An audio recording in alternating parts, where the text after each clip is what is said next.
external rotation in a 90-90 for PAILs. First thing we're going to do is we're going to set ourselves up in a 90-90. I'm slightly askew so you can see when I fold forward, but if I were to face forward, you would see my hip and my knee are in line with each other, 90 degrees here. My hip and my knee are in line, 90 degrees here, okay? In this position, the first thing that we're going to want to do is find our stretch.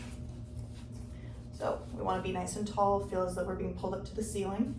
If you need to, you can be leaned out to the side a little bit. That's totally okay. Still feel like you're being tall, postural, and pulled up to the ceiling.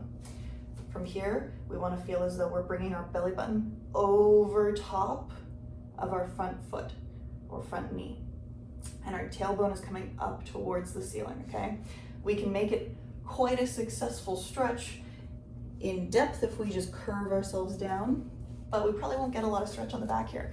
If we think about driving that belly button over and forward and the tailbone coming up towards the ceiling, you probably won't get very far, but you'll feel quite a lot of stretch underneath the back of this front thigh.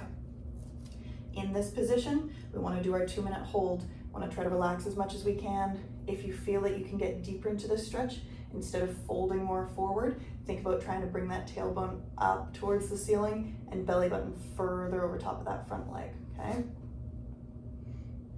Once we have our 2-minute hold, we're going to pretend that there's a scale under this front leg.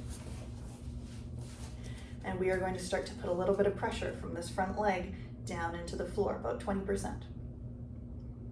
This is where we're finding that the prime mover is indeed this front hip.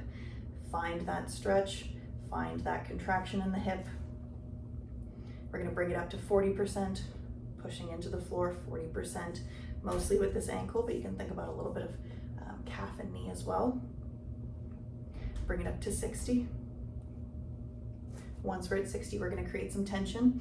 Squeeze your arms, your fists, your hands, your core, your shoulders, everything in your body, your glutes, your thighs, your calves, everything, and slowly stretch to drive more. Drive up to 80%. Body is engaged, full tension, pushing harder and harder and harder into the floor. More, more, more, more, more. If we're going to hang out at about 80% of our maximum effort, we can stay here for about 10 seconds.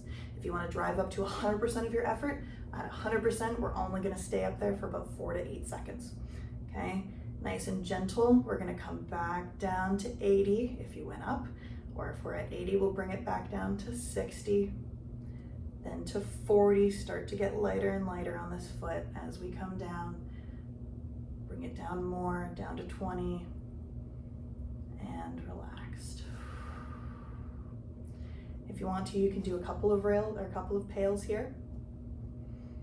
Otherwise, if you want to add a rail into this, then we'll go right into the rail. So as soon as we come out of that PAIL and we kind of release that tension and that energy from our push, we're then going to go right into a pull. So what that's going to look like is trying to bring this ankle up towards us and trying to use this hip to close this gap. So you might feel like you're being pulled down towards the leg as well. Okay, so what we're going to do is we're going to take a nice deep breath, create that tension in your whole body, and we're going to start to drive that foot up towards us.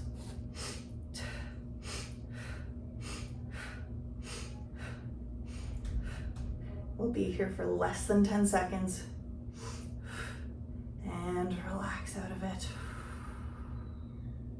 It's very quick in, very quick out.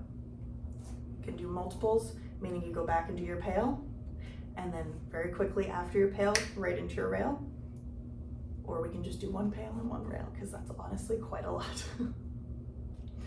We'll stay there for a little bit, 10 to 15 seconds, and we'll gently walk ourselves up.